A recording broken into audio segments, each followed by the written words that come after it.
En los próximos minutos vamos a conocer en detalle el surgimiento y la expansión del Islam como religión, también como movimiento político. Hay que sobreentender de que los musulmanes como tales se ven a todos como parte de la Umma Islamiyya, lo que se conoce como la comunidad islámica o la nación islámica, por llamarle de alguna forma.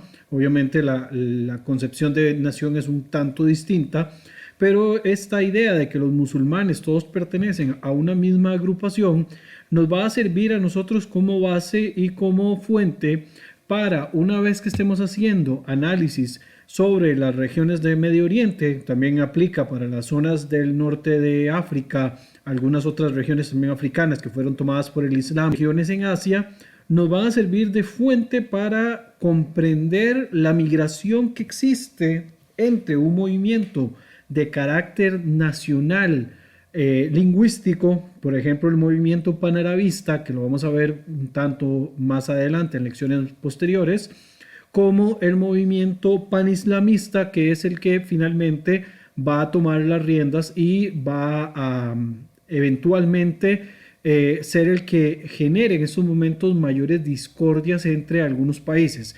En ocasiones concentramos la mayoría de los esfuerzos relacionados con Oriente Próximo solamente a una cuestión territorial y dejamos por fuera la importancia que existe en otros factores asociados tanto a la cuestión material, ¿verdad? Lo que son recursos, lo que es el tema también de los territorios, lo que es el tema de asentamientos de poblaciones, y dejamos de lado la parte ideológica que de alguna manera siempre va a involucrar el aspecto religioso, que no es un detalle menor. Haciendo un resumen muy rápido, obviamente voy a intentar también a través de estos minutos hacer una aclaración pues un tanto más extensa de lo que se refiere con respecto al Islam. Hay que decir abiertamente de que el Islam va a aparecer por ahí del siglo séptimo de nuestra era, ¿verdad? De la era cristiana, y va a tener varios periodos de importancia. El periodo preislámico, los musulmanes le llaman el periodo de la Jahiliya, que la Jahiliya significa la época de la ignorancia, la época en la cual aún no se conocía nada con respecto al Islam. En el año 570 de nuestra era aproximadamente, surge un miembro de una tribu de la región de Quraysh, que está ubicado en el actual territorio de Arabia Saudita, que es Muhammad, Muhammad es quien de alguna manera va a recibir esta nueva revelación que se va a convertir en una nueva, digamos, posición religiosa, ideológica, que va a venir en sustitución de sus dos antecesoras, que son el cristianismo y que son directamente el judaísmo. De hecho, va a tomar muchas de las enseñanzas de estos movimientos y se van a ver en algunos de los rituales, como puede ser, por ejemplo, el inicio de los primeros rezos de los musulmanes, que se dirigían directamente hacia la zona de Jerusalén en vez de hacerlo hacia la región de Meca como se hace actualmente. Eso tiene toda una explicación de carácter proselitista que es importante también en algún momento señalarlo, con las intenciones que tenía Mahoma con esta nueva religión abrámica, de que se pudiera eventualmente venir en sustitución de lo que los judíos, también ubicados durante ya varios siglos después de la expulsión en el año 70 y todavía anterior, ya que existen vestigios de población judía, por ejemplo en las regiones de Mesopotamia y en otras zonas aledañas, desde la época babilónica. Por lo tanto, estamos hablando de siglos de población judía ubicada en estas regiones, muchos de los cuales eran también mercaderes, con los cuales el propio Muhammad, a través de su tío, va a tener algún tipo de contacto hacia la religión monoteísta. Hay que también considerar un aspecto que muchas veces se deja de lado, y es que la tribu a la cual pertenecía Mahoma, la tribu de Quraysh, eran los guardianes de lo que se llama popularmente como la Kaaba, que es esta piedra negra que está ubicada en Meca y que en la época preislámica era una zona de migración para adoraciones politeístas. Uno de los elementos que va a adoptar Muhammad de estas otras religiones, va a ser en primer lugar el concepto de la unicidad de Dios, ¿verdad? Un Dios que además se va a convertir en un Dios invisible y que además, según el propio relato coránico, ¿verdad? Y las explicaciones de los amigos del profeta, ¿verdad? De los 4 califas principales, los 4 Rashidun y posteriores enseñanzas que van a ir apareciendo, a él directamente le es entregada la última de las revelaciones en cuanto a libros, que va a ser el libro del Corán. El libro del Corán está determinado también en hadices y los hadices a la vez están divididos en aleyas, no vienen de modo cronológico, sino que vienen en cuanto a extensiones y cada uno tiene un eje temático distinto. Algunos de los relatos que aparecen en el Corán son muy parecidos a los que popularmente hemos visto en la Biblia cristiana y obviamente también en los textos judaicos. Y también dentro de los elementos importantes de esta nueva revelación que va a recibir Muhammad, va a estar contemplado el hecho de que él lo recibe directamente de Dios, que esto es un aspecto que ideológicamente debe ser considerado como muy, muy importante, porque a diferencia, por ejemplo, de la revelación por parte de Moisés, que es quien se cree que recibe el Pentateuco, lo que los judíos conocen como la Torá, que es el manual con el cual ellos se dirigen, la Torá es entregada por Dios a través de Moisés al pueblo de Israel. Hay un intermediario de ahí de por medio, que es en este caso Moisés, que sería el profeta más importante o la figura más importante dentro de la enseñanza del judaísmo. En el caso del cristianismo, su principal promotor es Jesús de Nazaret. Sin embargo, Jesús no escribe ninguno de los textos que nosotros conocemos dentro de los evangelios y de las Biblias cristianas, sino que son escritos por personas allegadas a este. En algunos casos se habla de un evangelio pues central, que podría ser el evangelio de Marcos. Está también un estudio que le llama el texto Q, del cual se van a agarrar los otros 4 evangelios. Y a partir de ahí aparecen otras enseñanzas, cartas paulinas y otros textos apócrifos que son por parte de un tipo de revelación divina o por parte de un testimonio de personas que estuvieron en la misma época de Jesús. Pero el Corán propiamente es entregado por Dios y este aspecto le sumaría desde el punto de vista ideológico un carácter supremo por encima de los otros 2 textos de las otras 2 religiones monoteístas. En el relato directamente asociado con la historia del profeta Muhammad, se habla de que a los primeros que él se dirigió fue a los propios miembros de la tribu de Quraysh, enseñándoles esta religión abrámica, esta religión en la cual se buscaba, ¿verdad?, la creencia en un único Dios. Y a partir de ahí, digamos, la enseñanza hacia los quraishistas, que eran politeístas, no es bien recibida y por el contrario, pues técnicamente Mahoma es expulsado de la zona de la Meca, lo que conocemos actualmente como Meca, y se va a refugiar en la ciudad de Al-Yatrib, o conocida también como Medina. Al-Yatrib era el nombre que tenía esta ciudad anteriormente, en la época, podríamos llamar casi preislámica, una ciudad fundada por judíos ubicados en esa zona de la península arábiga, y es el lugar hacia el cual Mahoma se va a ir a refugiar y dentro del cual también va a empezar a generar una serie de seguidores hasta que posteriormente a esta época que también se le llama la Ejirá o la época de la migración, que marca también el inicio del calendario islámico, es a partir de este que posteriormente va a salir con un grupo de hombres y van a conquistar el territorio de Meca en el año 632, después de varios años de enfrentamientos también con las tribus de la región. En el mismo año 632 va a ser el fallecimiento del profeta Mahoma y a partir de ahí, a pesar de que la religión podría haberse quedado en esta zona de la península arábiga, a partir de ahí va a comenzar el periodo de la expansión islámica y es bastante particular por cuanto se considera que Muhammad logró consolidar 3 aspectos muy importantes con respecto a esta religión, que es una de las religiones de mayor crecimiento alrededor del mundo y además es una de las religiones con mayor proyección también a nivel global. Es una religión proselitista, por supuesto, busca adeptos, ¿verdad?, de todas las índoles que se pueda. Hay tres aspectos importantes, como decía en resumen, de cuestiones que logró hacer el profeta Mahoma. Primero, crea el Islam, ¿verdad?, como religión. Posteriormente es quien incursiona o que mete la enseñanza del Corán al mundo. Primero fue una transmisión oral, posteriormente vamos a ver que existe una transmisión de carácter escrita y libros también asociados, por ejemplo los hadices o los dichos del profeta, que van a venir a complementar, pero esto es en una época posterior, y va a consolidar también el establecimiento de la nación o comunidad islámica, la Umma Islamiyya, que decía al inicio de este audio.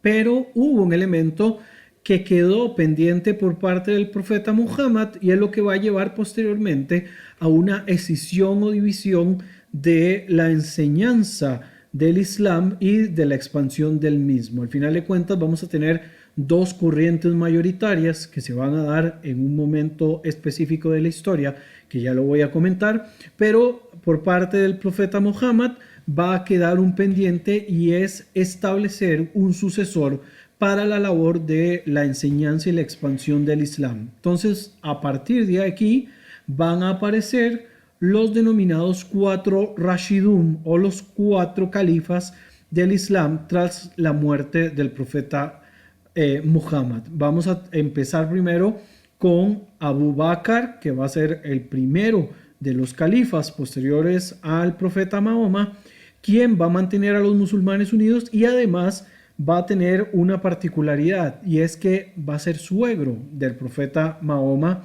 y padre de Aisha. Luego de Abu Bakr vamos a tener a Umar, que Umar va a estar en el periodo del año 634 al 644 como líder del movimiento islámico. Él es considerado el gran conquistador y va a ser también suegro de Mahoma y padre de Hafsa. Recordemos que Muhammad tuvo varias esposas y también los suegros en este caso van a tener un vínculo con el profeta Mahoma por pertenecer también a la misma tribu, que es la tribu de Quraysh. Luego, en el año 644, el liderazgo va a ser asumido por Uthman, quien va a ser quien lleva el Corán a su transmisión escrita y también lo va a recopilar. Va a ser esposo de dos de las hijas del profeta Muhammad, que son Ruqayya y Kulthum. Y del año 656 al 661 va a estar el primer imán chiita, o el último, digamos, de los 4 Rashidun, que va a ser el califa Ali, que va a ser el esposo además de Fátima, quien fue una de las hijas del profeta y una de las mayores expansoras y difusoras del Islam. Vamos a ver varias mujeres dentro de la vida del profeta Mahoma de mucha importancia, y Fátima va a tomar un lugar dominante dentro de esta enseñanza del Islam y de la transmisión del mismo. Muy bien, quiero entonces hacer un pequeño resumen sobre lo que ya he comentado en estos minutos. Lo voy a hacer rápidamente para poder pasar a otros aspectos importantes también relacionados más que todo con la división del Islam, que también nos va a funcionar durante las próximas semanas para poder comprender algunas de las diferencias de carácter político que existe dentro de las regiones del Medio Oriente y en otras regiones también, que ustedes pueden utilizar un análisis similar. Obviamente estas divisiones religiosas no necesariamente indican de que en todos los territorios van a tener el mismo tipo de enfrentamiento, pero hay que señalar, por supuesto, de que hay una gran importancia en cuanto a esta división entre el Islam sunita y el Islam chiita y cada una, digamos, de las subcorrientes que van a tener cada una de estas macrocorrientes, por llamarlo de algún modo, que van a generar parte de los enfrentamientos que tenemos en la actualidad. Aún en la propia tradición de los grupos chiíes, por ejemplo, los chiitas y de los sunitas, a lo interno hay fuertes divisiones que generan de que hayan choques entre ellos. Entonces, no estamos hablando tampoco de un movimiento religioso monolítico, como no lo es casi ningún movimiento religioso, sino es que ningún movimiento religioso, sino que cada uno tiene pues sus propios elementos de interpretación y a partir de ahí vamos a ver fuertes divisiones en algunos aspectos o conceptos, ¿verdad? Bueno, lo podemos ver en otras religiones, como es el caso del cristianismo, ¿verdad? Y todas sus grandes diferencias que en muchas ocasiones acá en Occidente pensamos que solamente se reduce a una cuestión entre católicos y protestantes y otras sectas, ¿verdad? Que no pensemos en sectas con la palabra peyorativa, ¿verdad? Sino sectas también como divisiones o como ramificaciones que se desprenden de estas.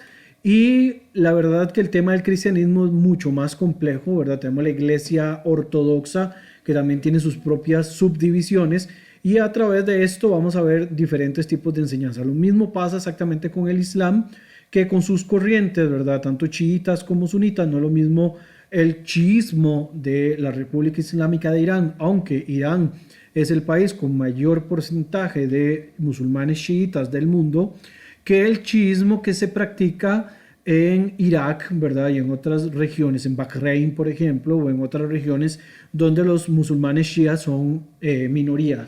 Y no es lo mismo el Islam sunita, que sunita viene de la suna, que la suna es el otro texto sagrado principalmente para esta corriente, ¿verdad? Donde se ven todos los aspectos importantes del comportamiento de los musulmanes, ¿verdad? Que es la corriente con mayor cantidad de adeptos dentro del Islam. El sunismo no es lo mismo, el sunismo egipcio, por ejemplo, que el sunismo saudita. Y dentro de estas dos corrientes que estoy utilizando como ejemplo, vamos a tener una ortodoxia más fuerte, ¿verdad? O conceptos más fundamentalistas o más puristas de la religión en algunos sectores que en otros, ¿verdad? Vamos a tener corrientes altamente hasta nocivas, por decirlo de algún modo, como la denominada hermandad musulmana que surge en los años 20 del siglo pasado.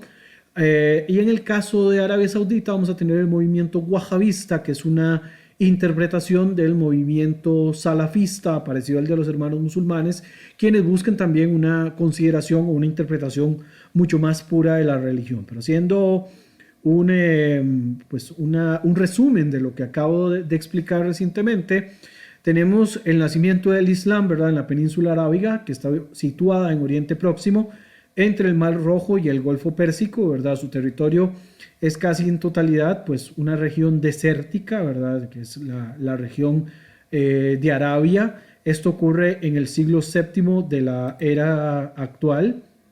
La sociedad preislámica, o sea, la sociedad en la cual se va a criar el profeta Muhammad dentro de su tribu, la tribu de Quraysh, que eran los guardianes de esta zona, ¿verdad? De Quraysh, que era también un lugar de peregrinación para adoración de divinidades, el dios de la luna, el sol, otros tipos de divinidades, las estrellas, a través de lo que se llamaban betilos, que los betilos son como piedras que se cree que cayeron del cielo, ¿verdad? Incluyendo la piedra negra que está en la Kaaba, en la actual Meca, que se cree, ¿verdad? Dentro del concepto islámico se cree que es la piedra fundacional desde donde Dios empezó a hacer toda la creación. La sociedad preislámica era una sociedad que estaba dividida, ¿verdad? En el ámbito político estaba dividida por tribus independientes que se enfrentaban entre ellas. Este tema de las tribus lo vamos a ver a lo largo también de la historia aún islámica, cómo la tribu también va a ser un factor determinante en las divisiones políticas y sociales de las regiones islámicas, y es un aspecto que hay que tomar mucho en consideración, bastante importante al respecto.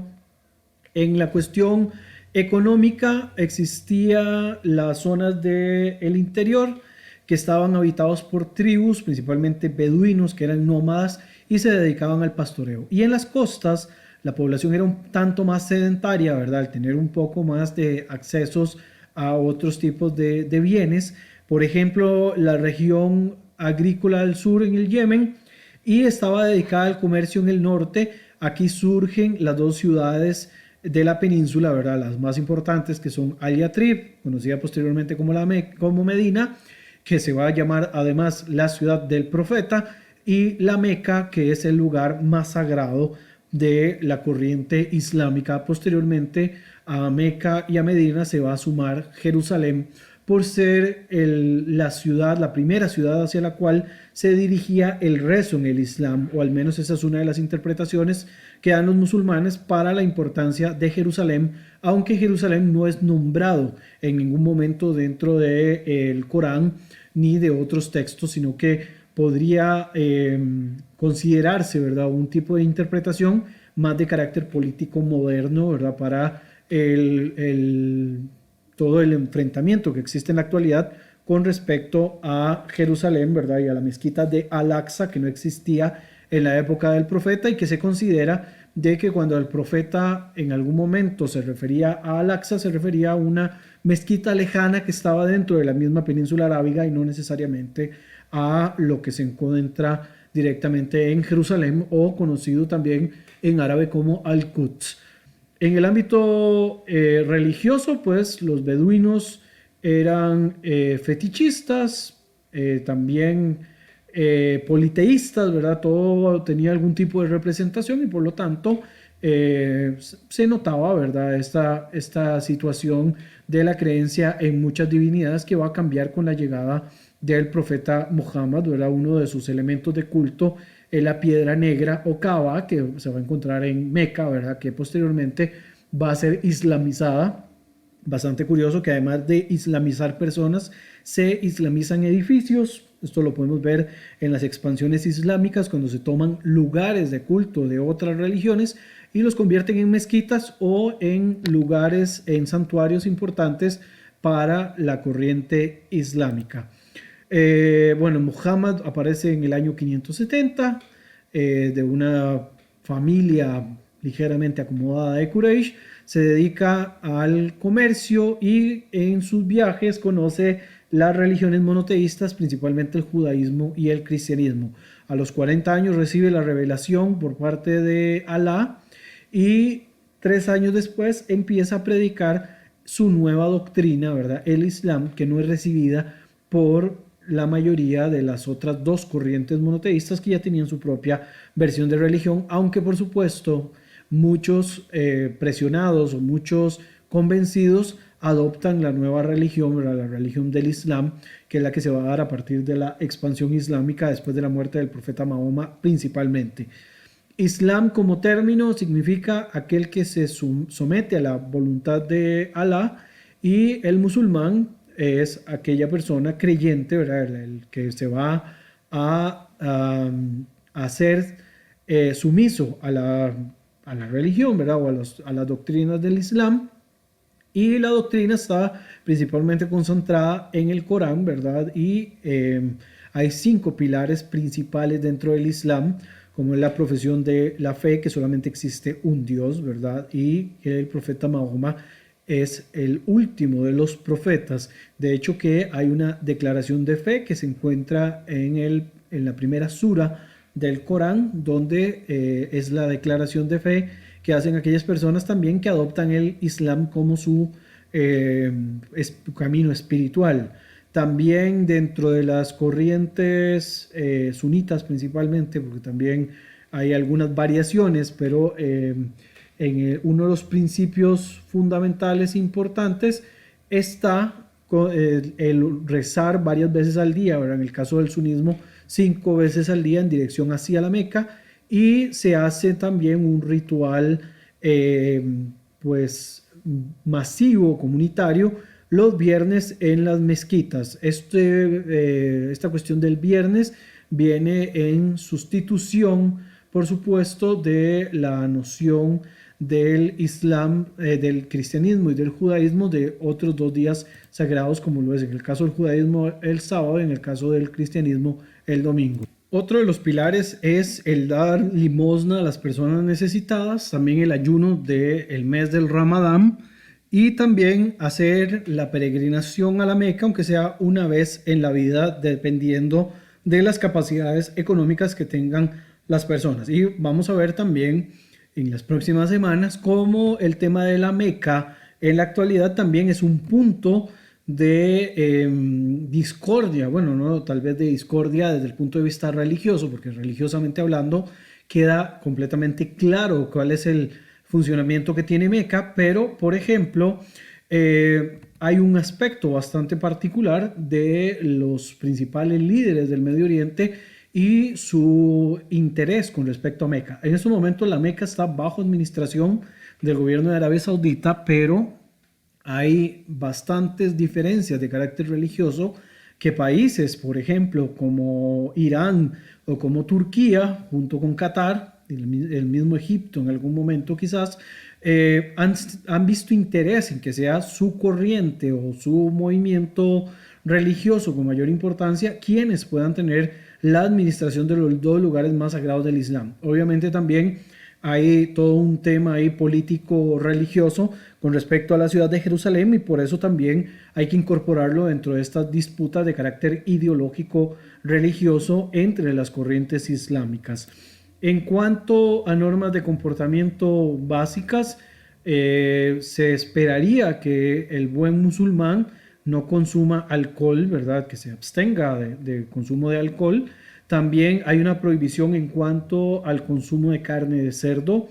Hay algunos países donde se permite la poligamia, ¿verdad? Esto también se adapta dependiendo del país en el cual se encuentre la comunidad musulmana, ya que no pueden, digamos, si hay prohibición en el país, no pueden hacerlo, ¿verdad? En contravención, porque eso podría meterlo en algún tipo de problemas. También hay otros tipos de prohibiciones, por ejemplo, la representación de lo divino o de algunas figuras humanas, ¿verdad? Que podrían convertirse en elementos de idolatría, están prohibidos dentro del Islam. De hecho, que también en algunas, podríamos decir, dibujos, representaciones del profeta Mahoma y de otros personajes coránicos de un periodo un poco más tardío, posterior al profeta, se acostumbraba, por ejemplo, que la cara del profeta se cubría con un velo o no se ponía del todo, ¿verdad? Para evitar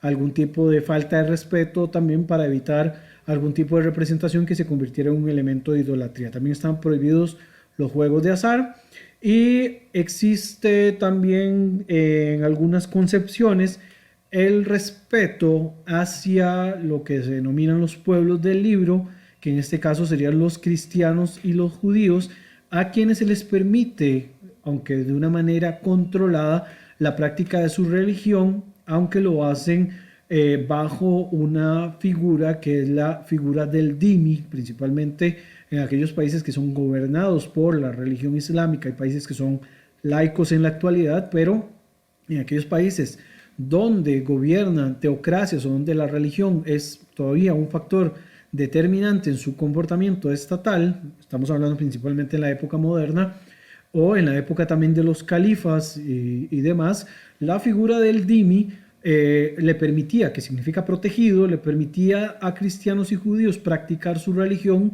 de manera controlada. Habían prácticas que ambas poblaciones no podían hacer y también debían de tener ciertos elementos distintivos, ¿verdad? Ya fuera ropa de un determinado color o algunos aditamentos que se les ponían para poder, para que no se confundieran con los musulmanes y que esto provocara de que se empezaran a dar matrimonios mixtos entre musulmanes, entre musulmanas con no musulmanes, que eso era principalmente lo más grave. En la figura pues distinta de un hombre musulmán con una no musulmana no se veía tan incorrecto, puesto que en algún momento la mujer terminaba adoptando la religión del marido, entonces no era tal el problema en esa parte. Ahora bien, regresando, digamos, a después de la época de la muerte del profeta, hay que hablar de las causas que permiten la expansión del Islam a través de todas las regiones que llegan a ocupar, ¿verdad? Que en un mapa se puede ver toda la representación de cómo se expande el Islam a través de todo Medio Oriente, Asia Central, algunas regiones del sudeste asiático, África del Norte, otras regiones de África subsahariana, etcétera, etcétera. Algunas cuestiones que van a ayudar, ¿verdad? Recordemos que la expansión islámica se da principalmente con los cuatro califas principales y posteriormente con todos los demás movimientos que van a venir a complementar.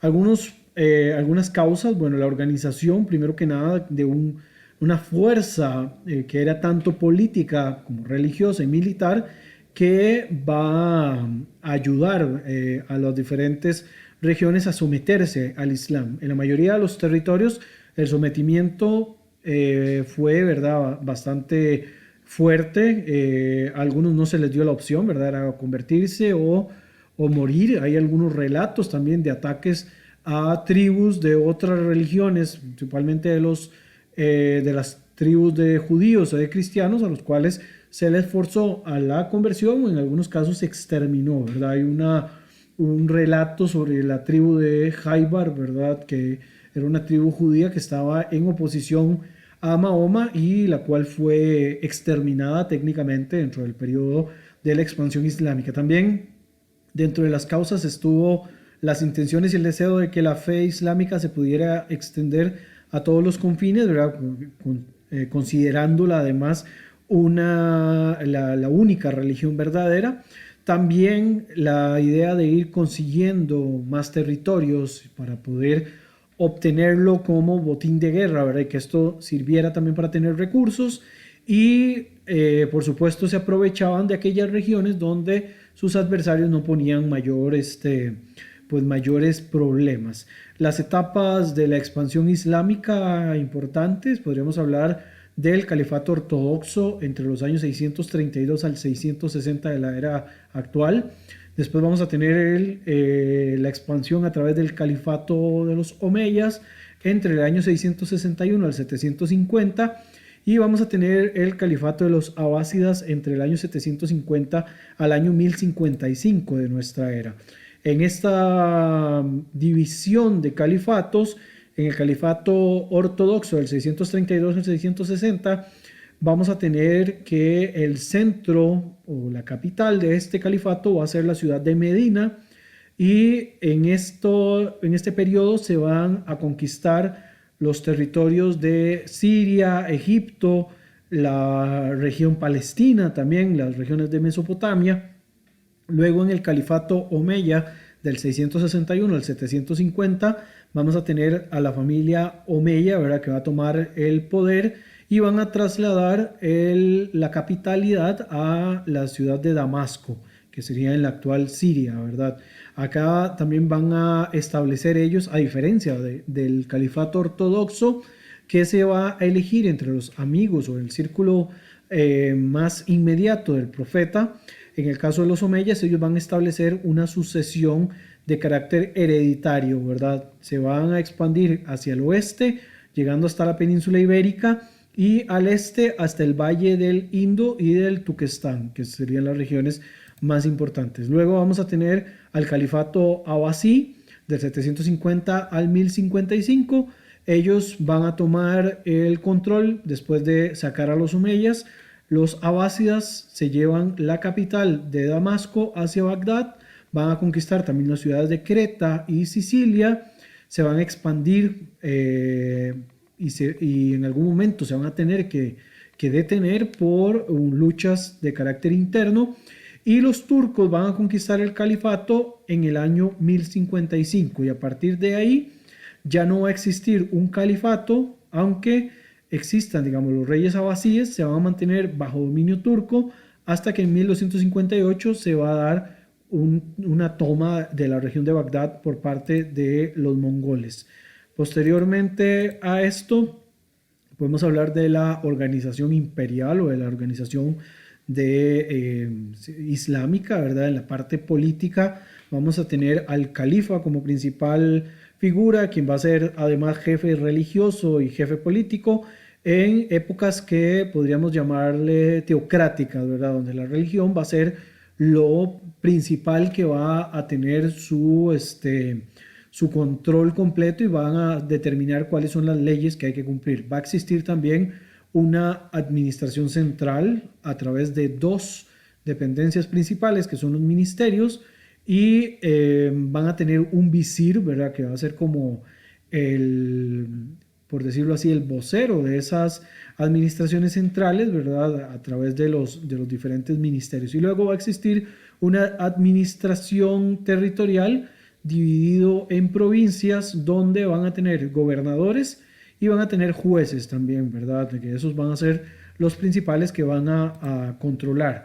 Después existirán también organizaciones de carácter económico desde el punto de vista de la agricultura en cuanto a las actividades agrarias en la parte oriental de los territorios islámicos donde hay valles y desiertos. Lo principal van a ser los cereales y el algodón y la caña de azúcar. En las zonas desérticas, los camellos y el pastoreo de corderos.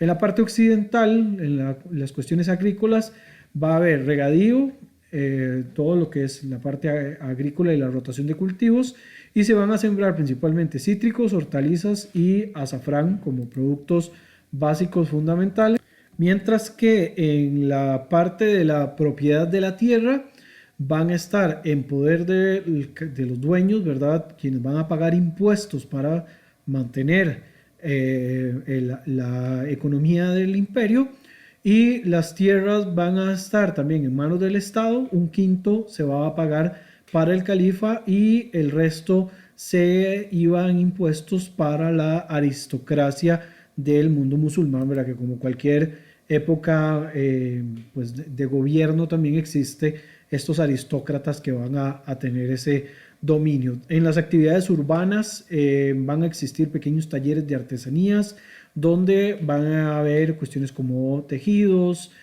cuero, también se va a manejar cerámica, papel, artículos de metal, perfumes. En cuanto al comercio, les va a beneficiar que tienen una posición geográfica pues predilecta, ¿verdad? Está en una zona de paso también entre las regiones africanas y las regiones de Asia, ¿verdad? Donde se conseguían algunos de los productos más importantes, principalmente de los europeos, y esto también pues tiene otros trasfondos de por ahí. Y también hay rutas terrestres y marítimas muy importantes, ¿verdad? Y el comercio con diversas formas de pago, como lo es el pago por oro o las letras de cambio, que también van a ser muy importantes. En cuanto a la organización social, van a existir grupos étnicos dentro de este pues mundo, ¿verdad? Principalmente árabes. Va a existir también, principalmente en las regiones del norte de África, los denominados bereberes, ¿verdad? Las regiones de Argelia, Túnez y otras zonas ahí aledañas van a tener bereberes. Van a haber africanos también que van a ser esclavos. Va a haber una venta importante de esclavos por parte de los musulmanes que van a esclavizar a personas provenientes de África. También van a haber esclavos provenientes de otras regiones que van a ser vendidos, ¿verdad? Para diversos tipos de trabajo, y va a existir también toda una normativa con respecto a la cuestión de los esclavos. Va a existir grupos sociales, una aristocracia árabe. Va a haber también la masa popular, ¿verdad? Van a existir esclavos, van a haber hombres libres que van a tener también diferentes connotaciones, y dentro de los grupos religiosos van a haber musulmanes y no musulmanes, principalmente judíos y cristianos, y también dentro de los musulmanes van a haber musulmanes viejos, ¿verdad? Y musulmanes nuevos. Algunos de los que se convertían al Islam también lo hacían para una cuestión de poder tener acceso a tierras y poder tener acceso a herencias que estaban establecidas en algunas regiones solamente para musulmanes. En cuanto a la vida también de los musulmanes en general, en la familia, el papel de la mujer, el hombre pues es la autoridad suprema, ¿verdad? Podía tener, según el Corán, ¿verdad? En algunas regiones hasta 4 esposas. Habían obviamente sus normas dependiendo de la región en la que estaba. La mujer sujeta al hombre, ¿verdad? También existen diferentes interpretaciones y exégesis que hablan con respecto a esta figura. La mujer se ocupa de la parte del hogar, ¿verdad? Y la crianza de los hijos, y no pueden salir en algunos casos, ¿verdad? Dependiendo de la interpretación, sin el permiso del esposo, ¿verdad? Existían lugares específicos también hacia los cuales las mujeres podían movilizarse. eh, y existen también algunas interpretaciones, ¿verdad?, de qué podía o no podía hacer la mujer. En cuanto a las diferencias, digamos, entre las diferentes corrientes del Islam, las más importantes tal vez, tiene que ver con la cuestión del culto del imán, ¿verdad? En cuanto a la herencia de esa figura del imán o de la persona que va a heredar el liderazgo por parte del Islam, también la relación con respecto a la Sunna, ¿verdad?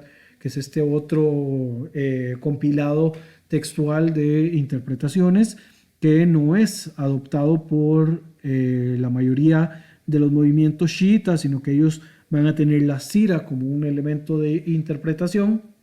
También va a existir una situación propia con respecto a la muta o al matrimonio temporal, de que una de las corrientes lo adopta y la otra no, ¿verdad? Existe también una diferencia de los lugares de peregrinación, la mezquita de Masjid al-Haram en la Meca, la mezquita del profeta en Medina, que ambas están en la región de Arabia Saudita, y la mezquita de Al-Aqsa, ¿verdad?, que está en la explanada de las mezquitas de Jerusalén, que son 3 destinos de peregrinaje para los sunitas específicos, ¿verdad? ¿No? Mientras que para los chiitas existen otros lugares, incluyendo, por ejemplo, el mausoleo del Imán Hussein en Kerbala, que se encuentra en Irán. También es importante, ¿verdad?, en cuanto a las normas alimenticias, la corriente islámica en general adopta la cuestión de lo que es comida halal que se puede consumir, incluyendo, digamos, algunas normas relacionadas con el tema de las carnes, ¿verdad? El cerdo no se puede consumir, hay otros productos que sí, y existe una matanza específica, una faena, ¿verdad?, para los animales que sí se pueden consumir, que están establecidos también por las normas de la Sharia, que la Sharia es la ley islámica en general.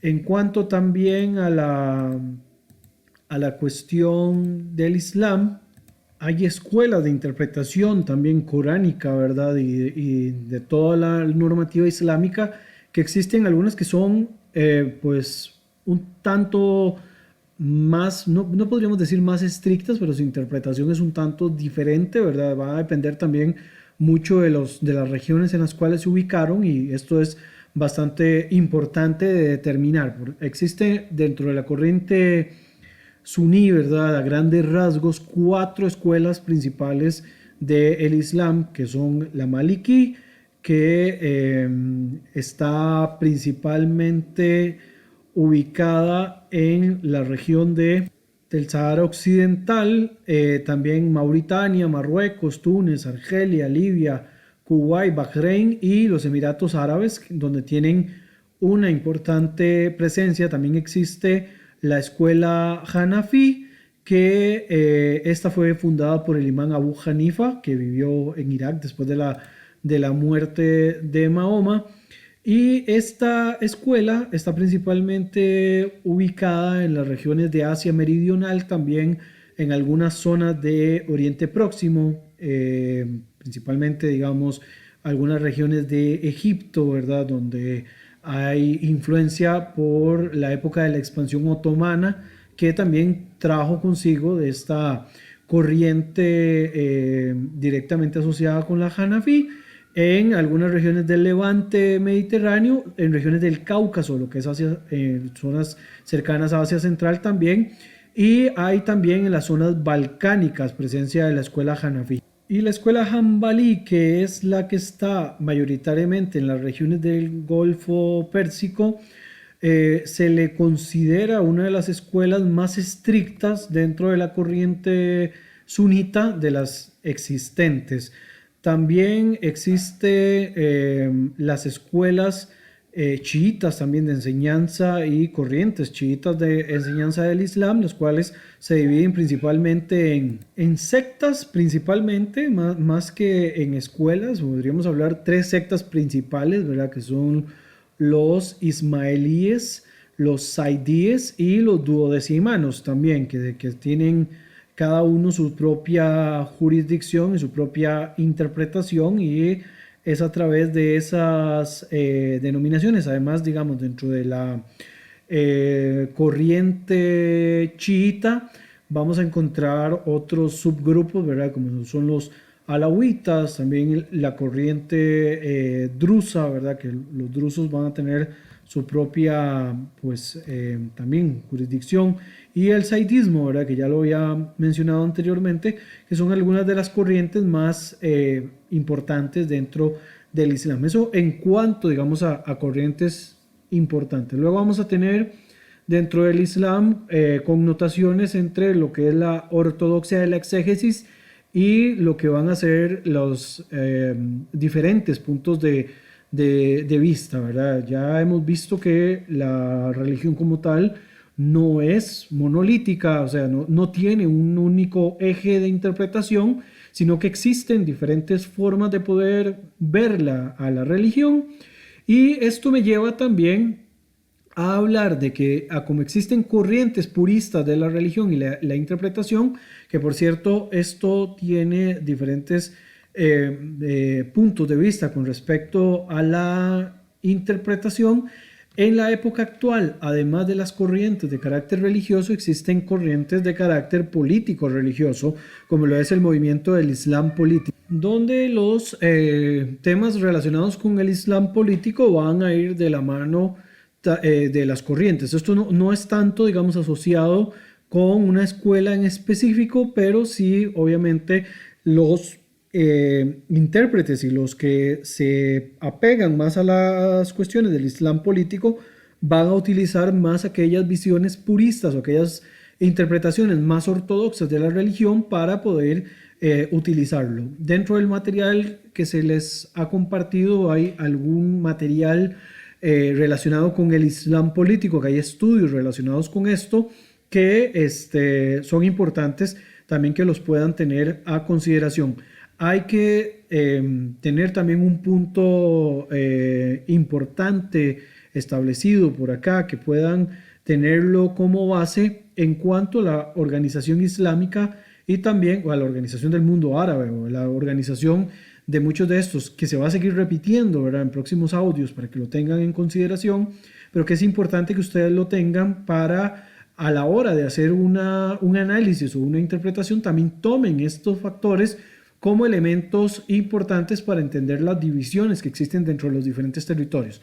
Existe un análisis con respecto, bueno, en primer lugar, que no se puede dejar la religión de lado como un factor importantísimo dentro de los estudios relacionados con el Medio Oriente, y por el otro lado también es importante determinar de que no se puede de alguna forma dejar de lado la interpretación del mundo, ¿verdad?, de la organización civil islámica también, dependiendo de sus diferentes formas de ver el mundo, ¿verdad?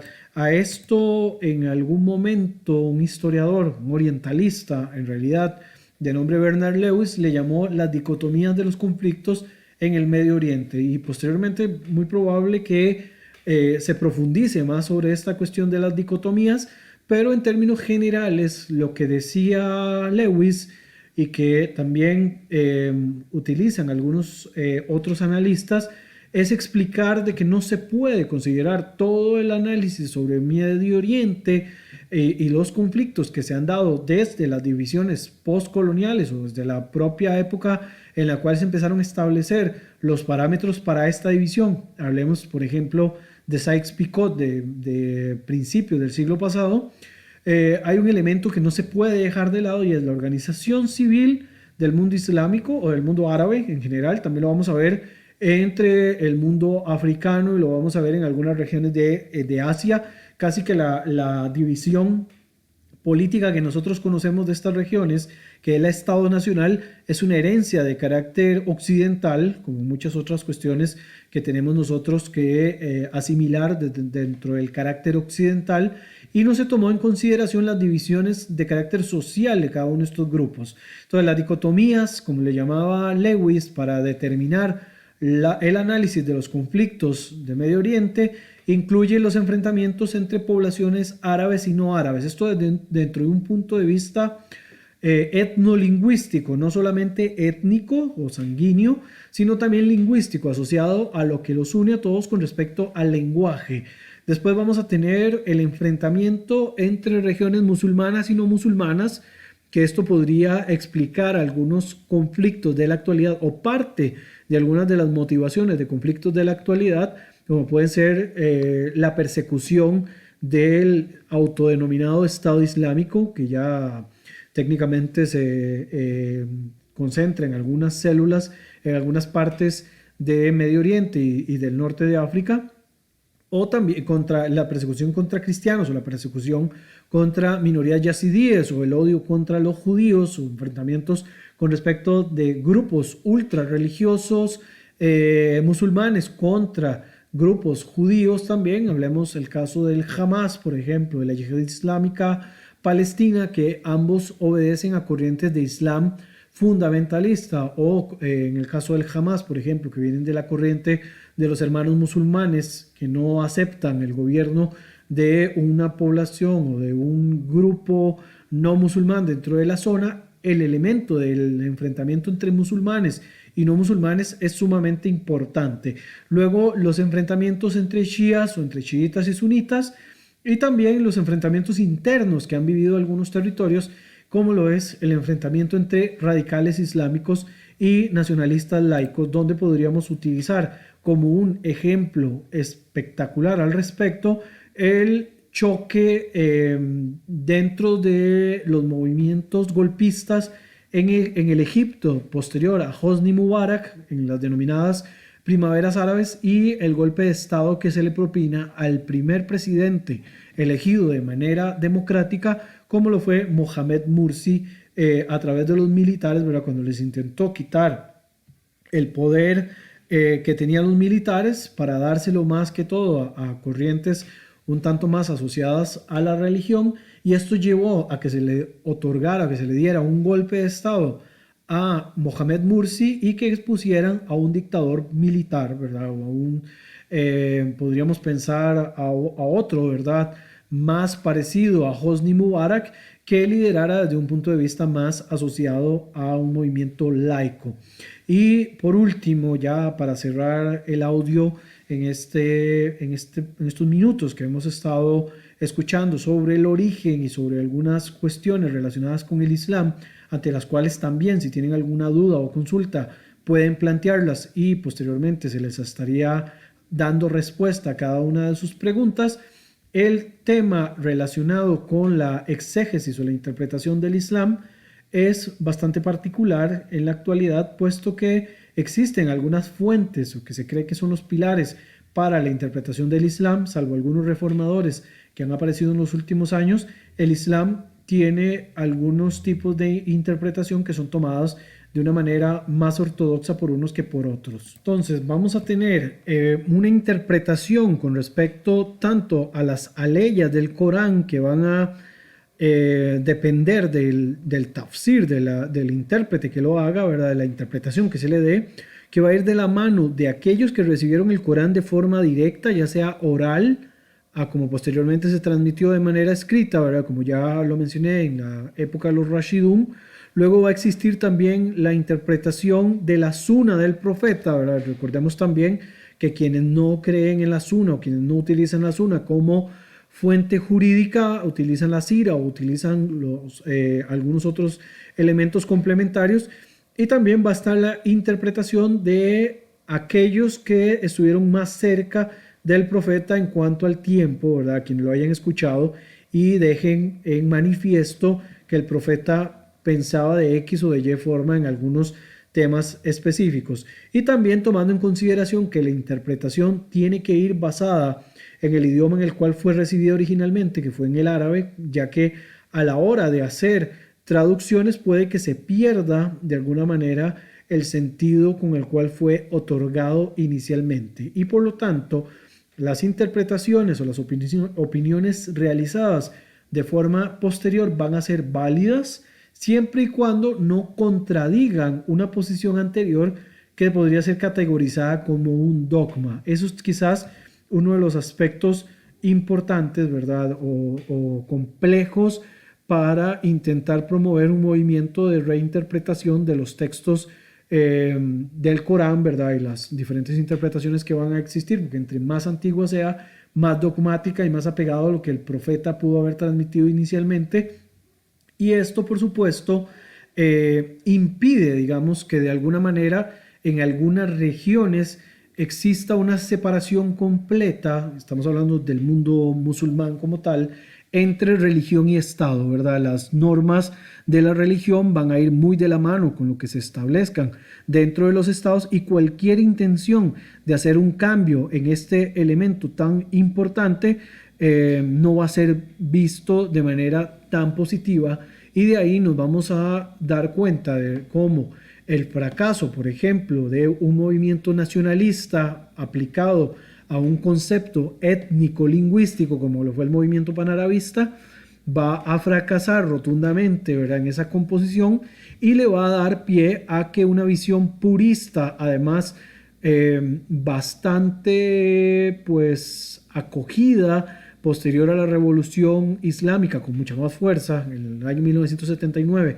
por medio de Irán, se le dé más fuerza a la religión dentro de los conceptos y dentro de la intención de la administración de los diferentes territorios en Oriente Medio.